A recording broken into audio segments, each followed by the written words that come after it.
الحمدللہ رب العالمین والصلاة والسلام علی سید المرسلین اما بعد۔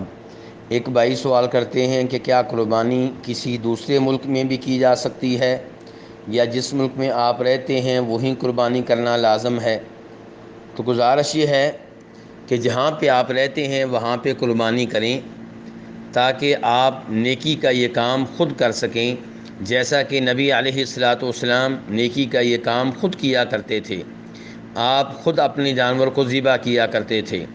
تو جب آپ یہ کام خود کریں گے اور آپ کے بچے بھی یہ منظر دیکھیں گے تو اس چیز کا ان پہ اچھا اثر ہوگا اور وہ بھی اس کام میں دلچسپی لیں گے اور انہیں بھی نیکی کا یہ کام کرنے کی عادت پڑے گی۔ لیکن اگر کسی مسلط کی وجہ سے آپ اپنی قربانی کسی اور جگہ کرواتے ہیں تو اس میں بھی کوئی حرج نہیں ہے۔ مثال کے طور پہ کسی اور جگہ آپ کے رشتہ دار ہیں اور وہ غریب، فقیر اور مسکین ہیں اور آپ چاہتے ہیں کہ وہ قربانی وہاں پہ کر لیں تاکہ انہیں گوشت مل جائے، تو پھر اس میں کوئی حرج نہیں ہے۔